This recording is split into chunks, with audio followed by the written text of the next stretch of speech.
Okay, gang. So we're going to get back to the battlefield, okay? And the battlefield that we're fighting is the war against Western civilization. And what we're going to do today is just further increase our readiness for Hanukkah. Hanukkah is a serious battle. It's a battle that we all fight every year. It's going on spiritually mostly, the Hanukkah battle. It's not I'm not expecting you, Ayala, to pick up a spear and start chasing down, Greek people or Hellenized Israelis, Greek Israelis, but we do nevertheless have to fight a battle. It's an internal battle. It's a very powerful battle that's fought in your heart. But it's a battle that maybe we could use the line of King David that says, Ohavei Hashem sinu ra. Those who love Hashem should hate evil with a consummate hatred. If you have a neutral relationship with evil, like a very Western, PC, neutral relationship to evil, it's not that you love God. You don't love God. You can't say you love God and have a neutral relationship with evil. If you love God, you have to have a consummate hatred for evil. Now, of course, hatred is never a good attribute. If hatred's for people, it actually blocks your spiritual achievements. If you're trying to rise spiritually and you have hatred for human beings, you're automatically locked out of the higher levels of growth. However, hatred for evil, whoa, you gotta go crazy with that. You gotta have like an insane white fire hatred for evil. You can be the most polite person in the world. I mean, some people have hatred for evil, and when they see someone driving on Shabbos, they scream a blood-curdling scream at the cars driving by.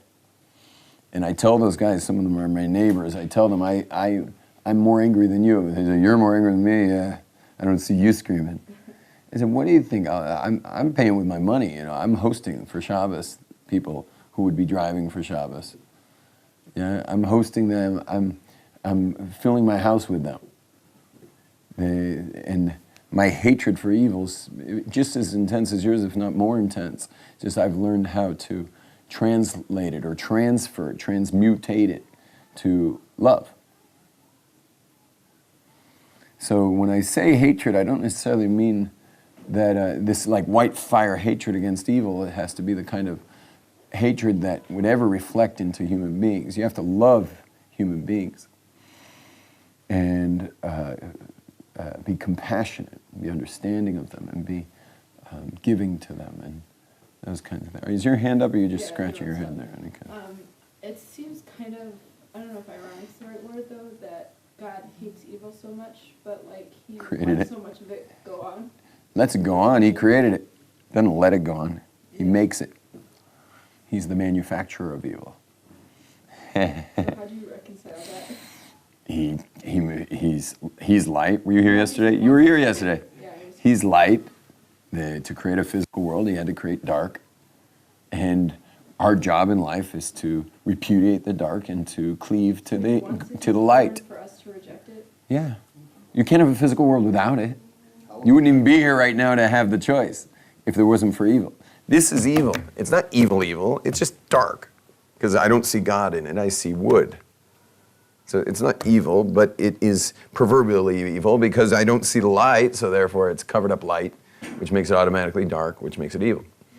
Now there's levels of evil. There's a neutral level. This is neutral darkness. I can use it for Torah. I can lean on it. I can put books on it. I can teach Torah off of it.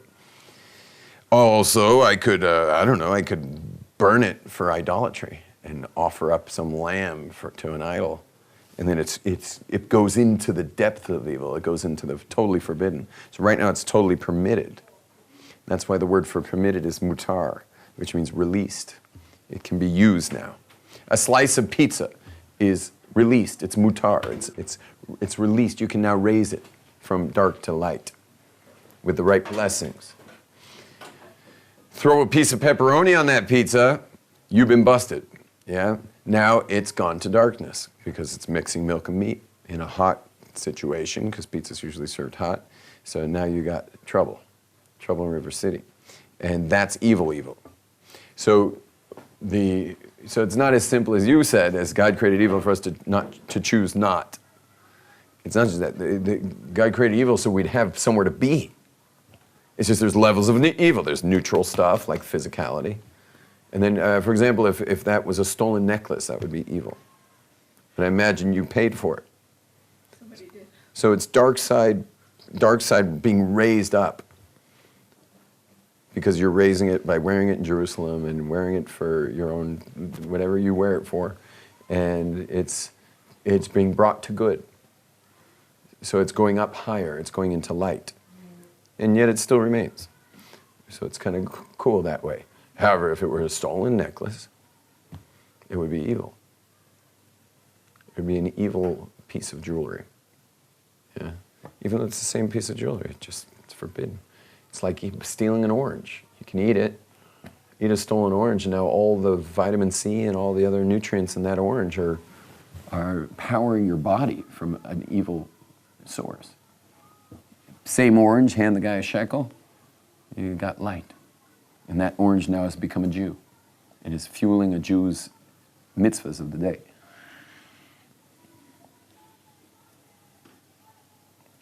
How am I doing, Shoshana? Am I clear?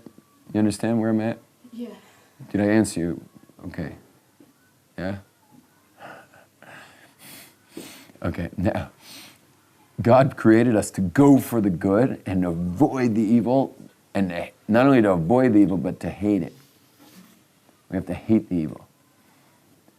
And the whole point of God creating the world was that we'd go for the light, and therefore what would God hate the most? Absence of light.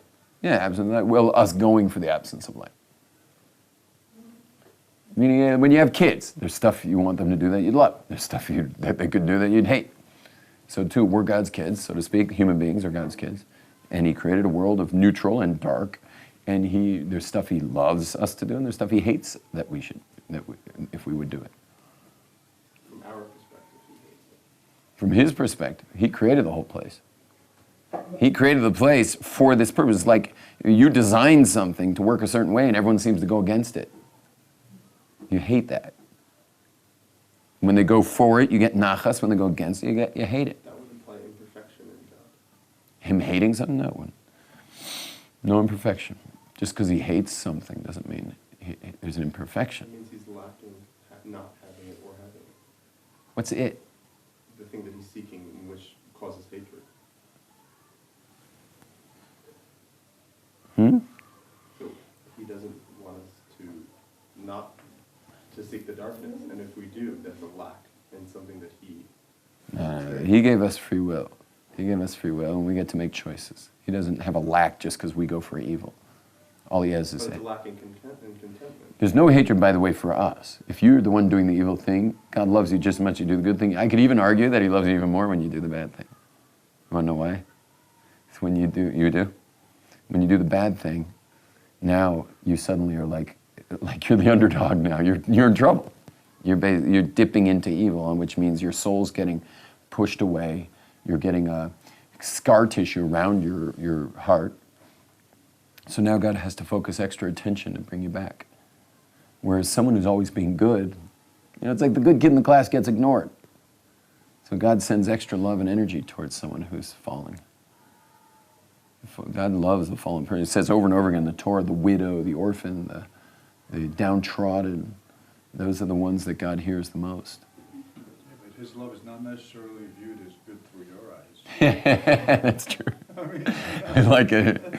Sometimes you're getting potched and it's hard to experience the love, but you're being loved, still being loved. And when someone does evil, God is extra attentive. Sometimes he might give you a little patula here and there and try to get you back in shape. I'll come back to that in a second. Just I know that has a point. I have two questions. First of all, it's interesting how we're saying how you should drive out evil, hatred, because hatred seems inherently evil, and it seems we're trying to drive out darkness with darkness rather than trying to drive it out with light. That's one. And do you want to answer that, or should I just say the second one? Yeah, you definitely want to you want to turn darkness to light, but there's certain darkness you can't turn to light. There's a whole exact list, 365 things that you can't turn to light. That's the stuff you must push away with hatred. You have to hate evil. You have to hate that stuff. Why? What's the opposite of love? Hate. You want to get rid of hate, you've got to get rid of love. Certain polarities, dark and light, love and hate, hot and cold, there's certain things just built in the system. These are polarities, they're built in. So if you want to have love, you're going to have hate. You can't have love and not have hate. So you just got to make sure your hate's for the right stuff and not for people. I mean, I don't really understand still why we try to drive away darkness with more darkness, because evil is darkness, hatred. We only drive away darkness with light by raising it up if it's neutral. But if it's in the list of the 365, then it's out of your jurisdiction. You can't raise it. And it's ego and chutzpah to think we can. Believe me, I met plenty who think they can, by the way. I've had people who are like, I'm like, the two of you should really be married. And he's like, no, we're raising this up on our own, man. Like, you guys can't raise this up on your own. You're going directly against mitzvahs here, directly against the Torah. Like, you're going to raise up the sparks without first having been in a chuppah. And the only thing, it's going to feel like you're raising it, but you are in a, basically enjoying a ride in a bucket that's going to hell. Sorry, I was quoting a Grateful Dead song. You know that Grateful Dead song? I'm going to hell. I'm going to hell in a bucket, but at least I'm enjoying the ride. But I get these like hippie types who are like, oh man, we're raising it up, man. It's the highest, the highest. Just like, you're breaking all the laws of the Torah right now, Like, it's really nice. You think it's high, but this is like, you're tripping out. You've lost it. That's got point 2? Yeah. Unless that's on the heels of that. Wait, one sec. And I'm still on, oh my gosh, Mayor? What's his name? Saul. I'm still on Saul's question. Yeah, go ahead. There's some things, though, that just don't apply to everyone. Like, some people just aren't ready to get married or shouldn't get married. I know. It's very tough, our generation, because you have these adult singles. No one wants to be alone. And the Torah is not really offering you much help, because in the Torah community, obviously you could probably speed up meeting your soulmate. You could expedite it, being around people who all they seem to talk about is marriage, and everyone seems married. It certainly quickens here. It gets faster here, hopefully. But yeah, it's very tough. I went through it too. Some people aren't in an emotionally stable space to be committed to somebody else. I know. They should. The way I put it is like this: for all those people, is that they have to. Any day that went by, I'll say it in the negative, then I'll say it in the positive. Any day that went by where they didn't better themselves towards marriage, yeah, they'll have to answer for it. And let me put it in the positive. One who's single in adulthood has to spend every day in some kind of system, some kind of projects that are bringing him or her closer to being ready. But to just push it off and get all like, oh, poor me, and I'm single, and no, you got to figure out what areas are lacking and have a list of things you do daily to get yourself there. And that's your being married, by the way. You can be married well before you're married. You can do all the mitzvah of marriage before marriage. How? By doing the things it's going to take to get married each day. You don't have to do them all in one day, but every day you're doing something towards that mitzvah. But what happens is we get feelings of despair. People get into their 30s, they can feel despair, like, how's this going to ever happen? I've had so many hopeful moments, and I'm having trouble catching my hope back. And so when you get in that despair mode, you don't do anything about it, and that's the worst. You got to keep doing. A little bit every day, doing a little something that gets you more in position. And the goal is to completely make your singlehood obsolete. Meaning there's a certain growth you get when you're single, and then it gets to a point where the only growth you're going to get is married. And since we're put in this earth to grow, the Vilna Gaon says you are only put in this world to grow. So the goal is to get done everything you can till you're done being single. If you're still single, if it's because you're not done. Some other things you got to get done while you're still single. Meaning, if you married someone, they'd be dragged into something they weren't supposed to be dragged into. And so you got to get that worked out so that when they come in to your life, it's clean. You're burning clean fuel at that point. Anyway, but my heart goes out to single people, and bless all of them to be finding their soulmates soon. I know it's a horrible thing to be single in a very observant community, because it's like you can't go to one more Shabbos table after a while. You know, you want to go to your Shabbos table. It's so hard to be a guest after a while. It's very, very painful. And so definitely my heart goes out to that. Is evil a lack of godliness, or is it just as godly as goodness? It's just as godly. Very good question. Just as godly. However, it is where God is the most concealed. Now, how can you say that? Not any more absolute, just concealed. Concealed, right. So you got it. I don't have to explain it. Yeah, it's the most concealed. And so because, again, we were put in the earth, we'll go back to you now, so because we were put in the earth to connect to God, to go towards light, not away from it. So therefore, for us to go to where light's concealed, for us to go the opposite of why God made the world, would be doing exactly what God hates. But it doesn't create any lack in God. God is absolutely one. Evil and good to God are one. It's just that, meaning because there only is God and God is absolutely one. So therefore, everything's one. Everything's one. There can't be two. There can only be one.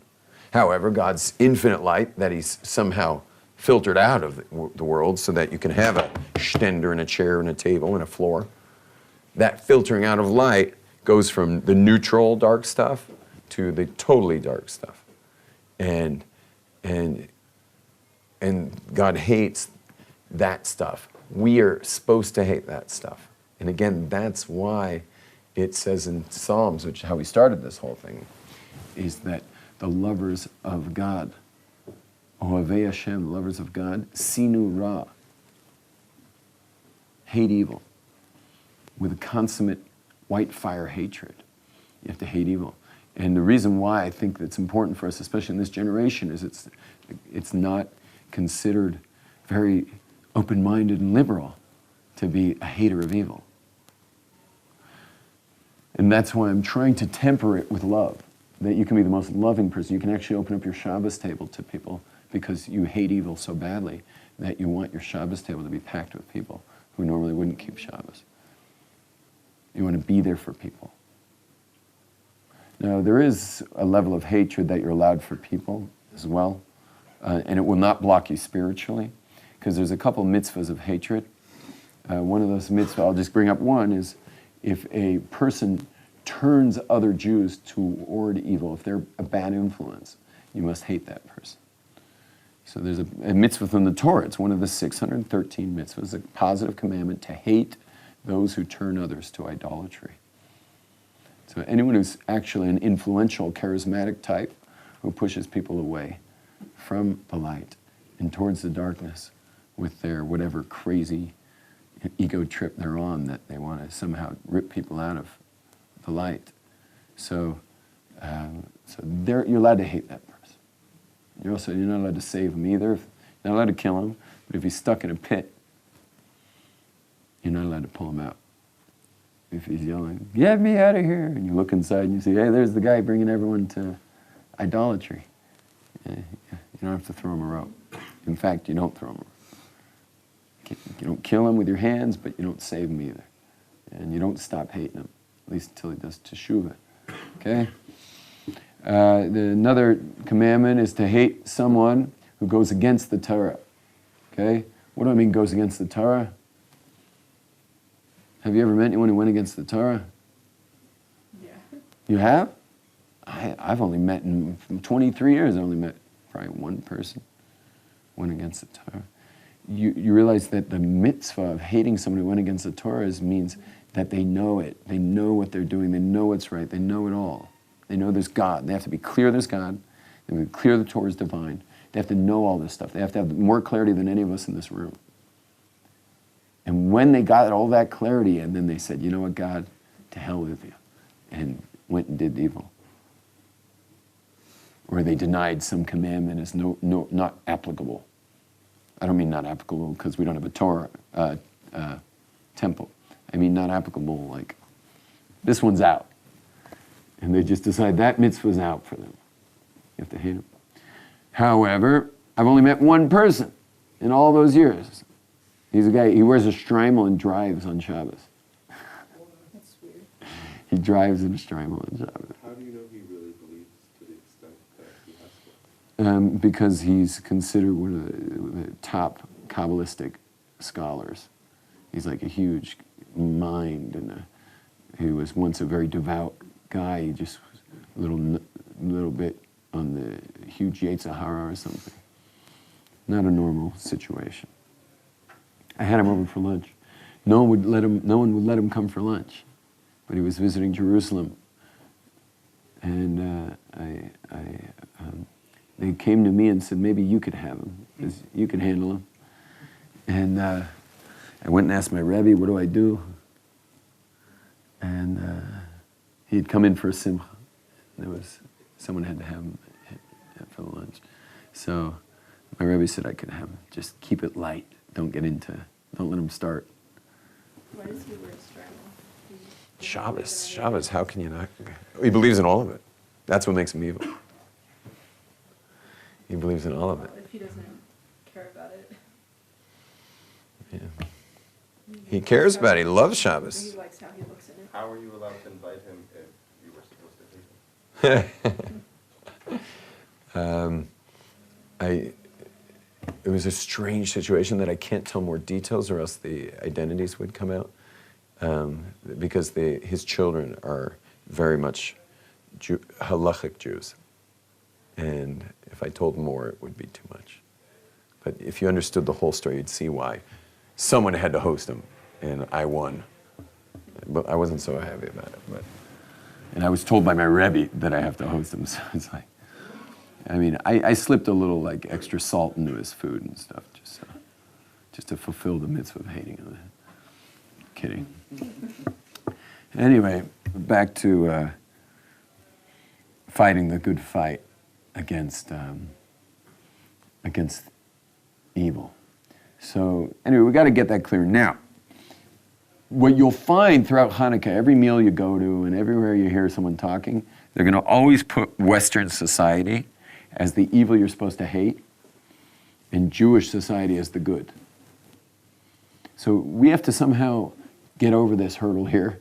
How are we going to make the West, Western civilization? I mean, it sounds like Hamas or who are those other people, ISIS, or, we have to make Western civ. Think about it. You're hearing this in English because we're all raised there. The only way you'd understand what I'm saying is because you were raised in the West. So here you are raised in Western civ. You have basically about 26 hours to figure out how the West is the evil we're supposed to hate. And it's pretty strange because, what are we supposed to hate ourselves? I mean, how Western am I? My goodness. I'm way more Western than, on the one hand, internally I'm totally not Western, but if you hear the accent of my voice and the sports I'm doing and my daily carrying on, and I got the West pretty wired, Here's my Western phone ringing away. You don't see any Hasidic Jews making smartphones, So,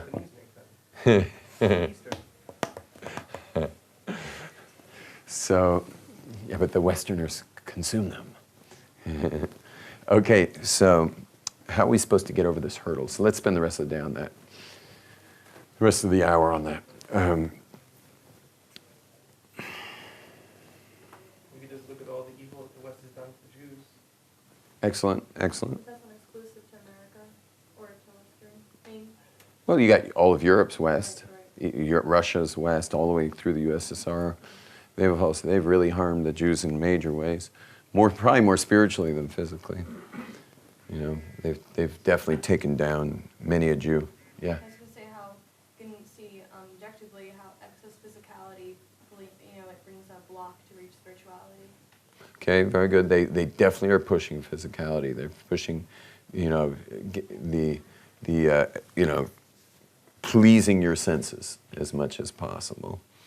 They're pushing comfort, whereas real spirituality is not going to come from comfort. It's going to come from discipline. If you want real spirituality, you're going to have to be a disciplined person. There's no freebies in spirituality. It only comes from discipline. And so Westerners certainly have pushed comfort. They believe the opposite of pleasure is what? Pain. They've pushed that idea into our heads so that we say it knee-jerk reaction. Like, you ask any group, what's the opposite of pain? Everyone will say pleasure. It's the opposite of pleasure. Everyone will say pain. And they just fall right into it when, in fact, your greatest pleasure only comes from the things you put the most work into. Your pleasure is where you put pain into. Whatever you put more work into is where you get your greatest pleasure. Yet Westerners have trained us, brainwashed us, into believing that comfort's where it's at. And avoiding pain. And it's a ripoff. Okay, what else? How else can we bridge this gap? How about historically? Someone give me a little history. What happened with Israel and Western civilization? Who were the founders of Western civilization? The Greeks. Okay, the Greeks don't want no freaks. And we were like freaks. I mean, think about it. You're a normal person walking around being all into this world, and you got these Jews who are all into spirituality. They're all into the next world. When I say the next world, I don't mean when you die. Okay, that's like some death cult. I'm talking about they're into the next world, meaning the next world's already here, just minus here. Meaning we're into the spiritual world that's underneath all of it. And they couldn't stand that. We were freaks to them. Why are we believing in things you can't see? To this day, you'll meet people at a high school and at a college. You're like, sorry, I don't believe in things I can't see. Sorry, Rabbi. Yeah, that's the way people talk. They're Greeks, Hellenized Jews, or Greeks themselves, or just Westerners. So perhaps the best way to bridge this whole thing is to see how the Greeks are just into physicality and how that eventually becomes dark. So I know many of you students who have seen this before, what I'm about to do. I know it may be redundant for many of you, but please God, we'll just review it, and everyone who hasn't seen what I'm about to do will get it for the first time. Okay? So let me see which black works better here.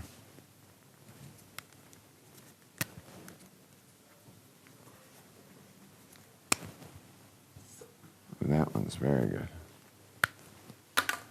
Okay, so you're looking at Hebrew letters. So in Hebrew letters, you'll see that the top of the line represents the spiritual, and the bottom of the line represents the physical. Okay? So different letters are going to have different relationships to things. So if you look at the word for Greece in Hebrew, which is Yavan, it's spelled like this: a yud, a vav,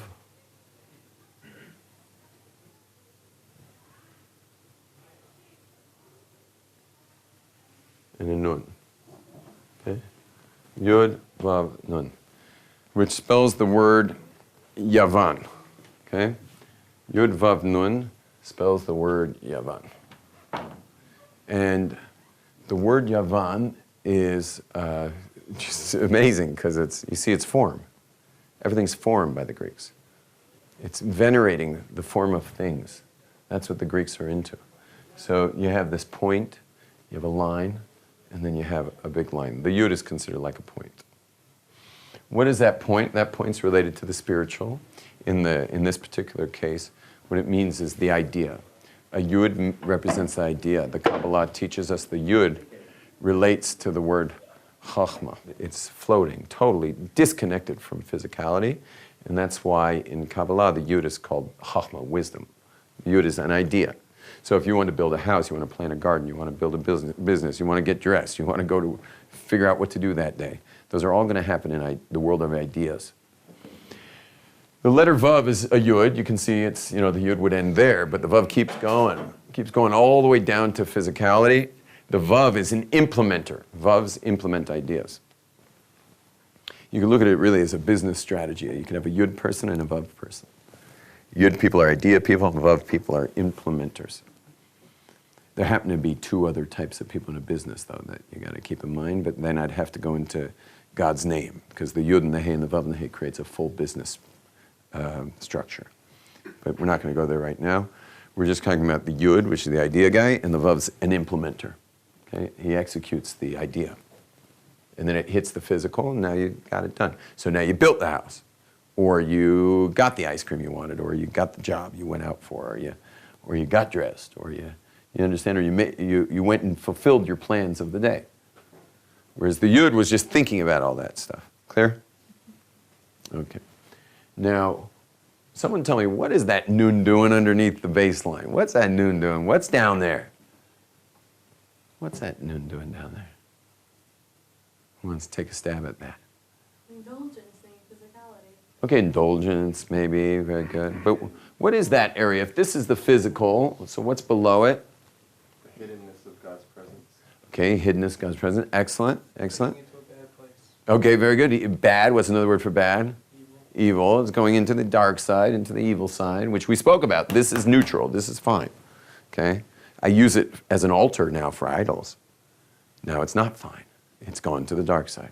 Right now it's fine. Okay? We can use this building for Torah, or we can use this building for slave trade. I don't know. You can use it for the good and teach Torah, or we can have, who knows what's going on down there in the basement. So everything has the potential for the final Nun. You get that? Everything can fall all the way down into the darkness. Someone had an idea to build atomic energy. Let's power whole cities just by splitting an atom. We don't need to worry about resources anymore. Don't need oil, don't need coal. Don't need rivers to be full. You can just power the place on the splitting of an atom. Not bad. Good idea. Yeah, great idea. Were they able to implement that? Sure, and they even were able to implement it, but what happened? Next thing you know, they're putting it on bombs. Hey, let's put one of those atom splitters on the bomb and see if we can wipe out whole cities and get more power. Yeah, that's the Nun, that's the final Nun. That Nun, that final Nun there, that long line represents the word nofel, to fall into the dark side. And it says, Sheva Yipol Tzadik V'kam, that a tzaddik does fall too. And everyone falls, but this represents the fall. Now, why? Why would anyone fall? I mean, there is an inertia. You see, there's an inertia there. Like I had an idea, I figured out how to get it, and it's bad. I mean, we've all had desires for forbidden things. We've also figured out how to get them. And we wound up in the dark side because we wanted the wrong stuff. Okay? So it's somewhat normal to fall into the evil side. And this is the word for the Greeks. This is a preparation for Hanukkah. This is the word for Greece. The word Greece in Hebrew, you know the word in Greece? It's Yavan. Yavan. Okay, it's spelled Yavan. Okay, Yavan. That is the word for Greece. So it's amazing that that's the word they got. Are they good at ideas, guys? Were the Greeks, did they have good ideas? Big ideas? Yeah. Whoa, no one, in one sec simcha, no one touched those guys when it comes to ideas. Amazing. To the point where this day and age, where most of their philosophies are considered ludicrous, you still have to study them to go through university. Is it still prerequisite? You have to study a little Greek philosophy? Anyone been to university in the last? Yeah. Oh, you don't have to study it? If you're a philosophy major, you definitely have to study it. If you're a philosophy major, you got a problem. Elementary school. Can you imagine refusing to study it? What? elementary school, most people learn it. Oh, really? Whatever, you know their ideas that were powerful. Now, anyone here been to Greece? Been to Athens? Yeah. Yeah? How are they at implementing ideas? Terrific. Nothing like it. There's really been very little like it. Maybe in the last couple hundred years there's been something like it, but before that, nothing like it. There's been nothing before that was like that, and nothing after was like until modern day age, industrial revolution. Now we have stuff that's like that. These guys were incredible. Incredible implementers. They had that vav wired. Oh, but what happens next? There's inertia. And where does it go? It goes right into the dark side. That's where the Greeks went into the dark side. They had all the desires in the world and all the ways to get what they wanted. And they could go get those desires. And they had a whole polytheistic culture to appease whatever god they might have needed to make them feel better about their behavior, about them getting those desires. They had a whole system set up to like somehow go for the dark side and stick and swim in it. But what happened? When a culture drops into the dark side, when a culture loses their moral compass, they don't know where to go anymore in goodness and righteousness. What happens is God pulls the plug on that civilization. Anytime you see throughout history that a civilization lost its way, God pulls the plug. So they tend to kind of hit a zenith and then they tend to wane. And that's exactly what happened with the Greeks. A couple wars with Rome and it was over. And the Romans took the torch. And they didn't do much better. The Romans were even worse. They had all the Greek values plus like really heavy-duty violence. That's where the gladiators came in. What? Did they ever have a moral compass? Who's they? Well, it's not like the Greeks were this. Like they had it and they lost it? Yeah, they never had it. They never had it. So it's not like God destroyed them when they lost their moral compass because they never had it. Yeah, but still, I think God does give an ability to build a civilization, but to sustain it requires goodness, I think. Maybe that's an excellent question. Maybe you're throwing the whole thing out. You know what I mean? Could be you're throwing the whole theory out. Because certainly you'll notice throughout history that they do lose it. But then again, can we think of cultures? Chinese culture has a very little moral compass. I mean, you got to like check your kids' toys. That, they're not going to like choke on it, with the asbestos dolls, and they don't care. They just don't care. I guess it's a way they keep their population control. It's just really dangerous stuff.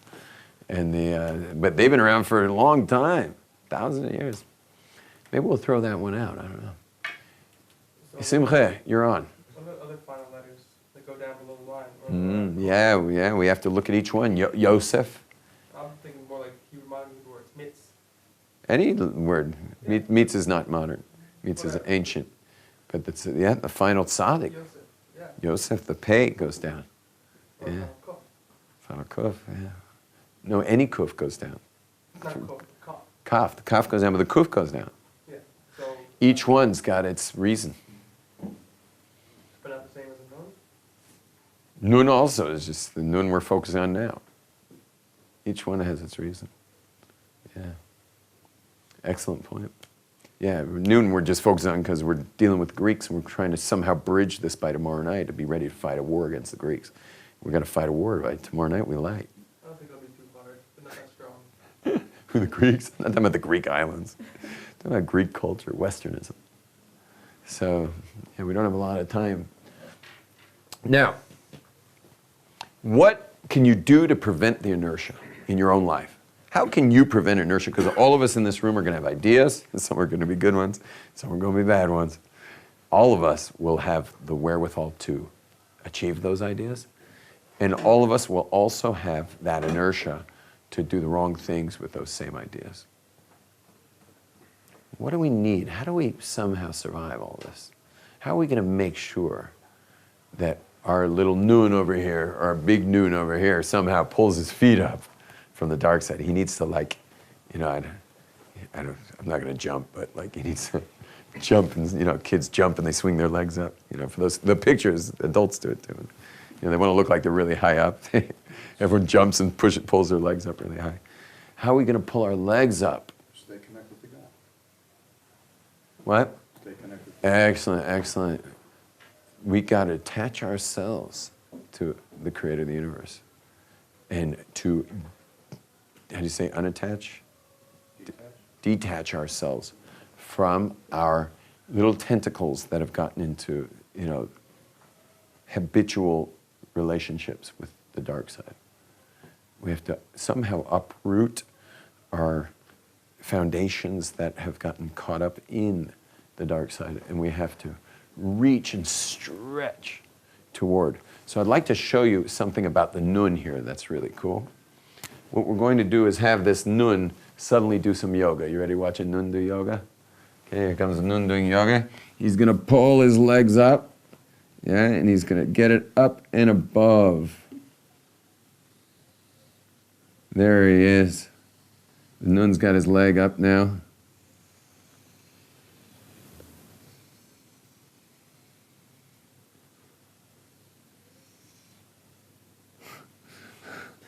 This happened to me the other day.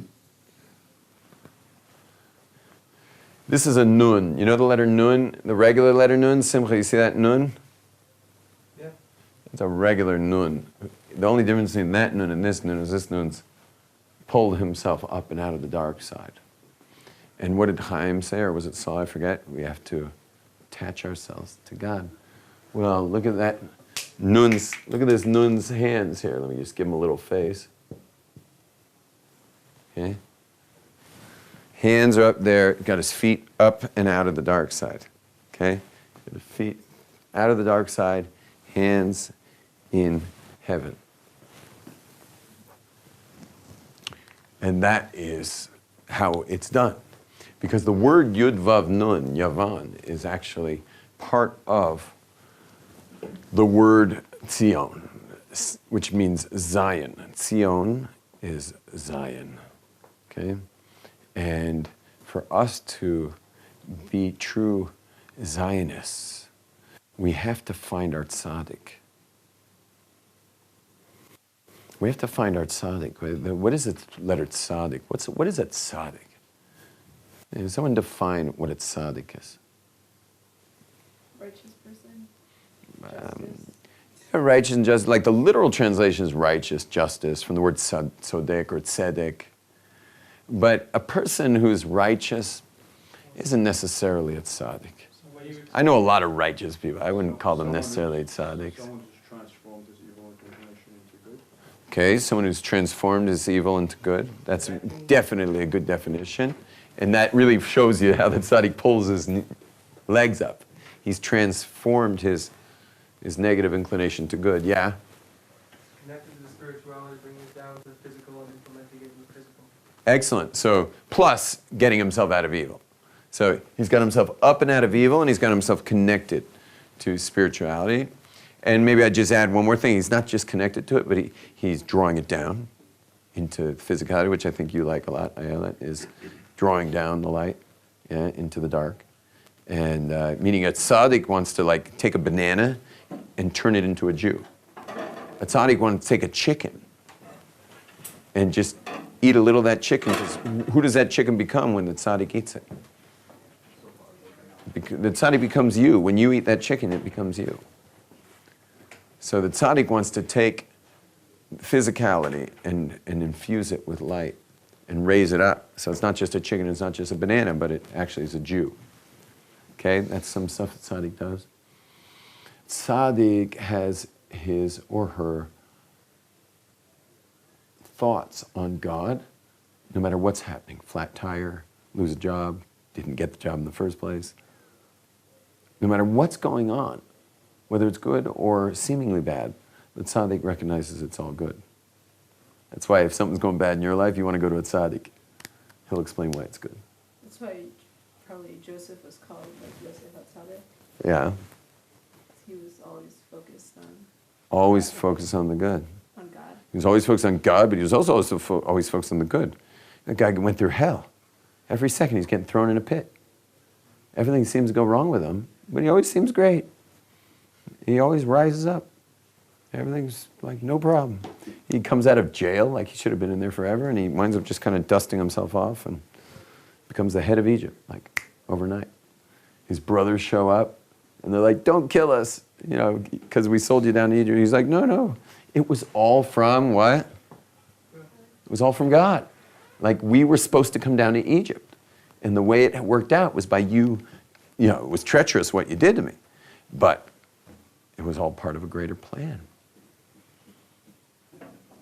Everything, that's the tzaddik. The tzaddik knows everything's coming from up there. It's like when you, a very simple analogy is, you ever seen army thick ropes where they do upper body work? They climb up these thick ropes, you know, in the army exercise things. So imagine you're walking by the ropes and you look and one of the ropes is somehow mysteriously spinning. Yeah? Which way are you going to look? You're going to look up. And you look up there and there's a friend of yours up at the top going, ah, you know, because he's spinning the rope laughing. You know, he's up on the top of the thing, he's just spinning the rope. So the tzaddik always is looking at the top of the rope. You get that? Tzaddik's always looking at the top. And when you're always looking at the top, you can now sublimate or subjugate the physicality, the dark side, and raise it up. You can now have amazing ideas. You can implement those ideas, but you can actually keep them from falling into the dark side. And that's Israel. That's Israel. Israel's a tremendous implementer. Not just today, throughout history. When Israel had its temples and its commonwealths, we were tremendous implementers. They say that the second temple, for example, was one of the most beautiful architectural things in the world. It would have been one of the wonders of the world today, had it not been destroyed. It was supposed to be like the most breathtaking structure on the planet at its time, and would have been today had it not been destroyed. And so we're not against the Greeks. You understand? We're not against the Greeks. We're just against the dark side that it leads to. We also love music. We love ideas. We love taking care of the human body. We have a mitzvah to protect the human body. We love being in shape, and we love eating well, and eating right, and eating the right amounts. The Rambam wrote a whole book 1,000 years ago on principles of eating that today people who are more health conscious are only starting to catch on to, because it exactly reflects Chinese medicine and Chinese medicine diet. It's all Rambam. He got that from the Talmud. He just took it out of the Talmud. We're not against Greek culture. We're just against that being the end of it, that it's all about physicality, because when it's all about physicality and you take God out of it, you get the dark side. But when you take the holiness, the tzaddik, you bring the nun's legs up from the dark side, and you get the tzaddik. So then you get Zion, you get Zion. And that, as we said, is the numerical value, remember, of Joseph. Remember we spoke about that? Do you remember that? So the tzaddik is 90, Yud is 10, Vav is 6, and the Nun is 50, which equals 156, which is the same numerical value as Yosef.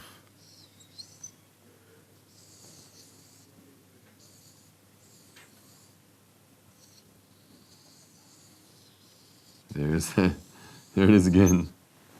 Okay.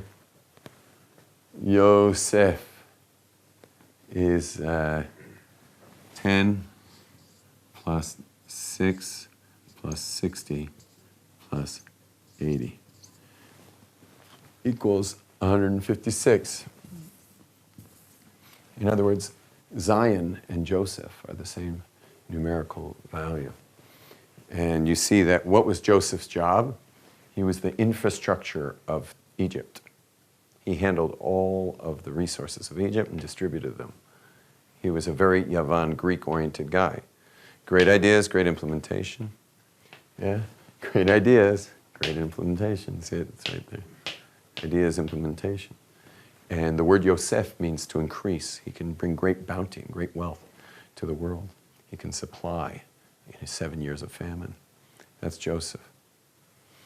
And you see that Zion has this modern state of Israel has had some 70 years of Greek, very Western building of the state, while the tzaddik was more or less left behind because it was left to the very religious to like go be fruitful and multiply and build yeshivas and stuff. The ultra-Orthodox community of Israel has been not in the best relationship with the state over these years, to say the least. But what happens in the end is the building of the state, which is very Western, and then you add the tzaddik to the building of the state, and then you get Sion, which is just like Joseph.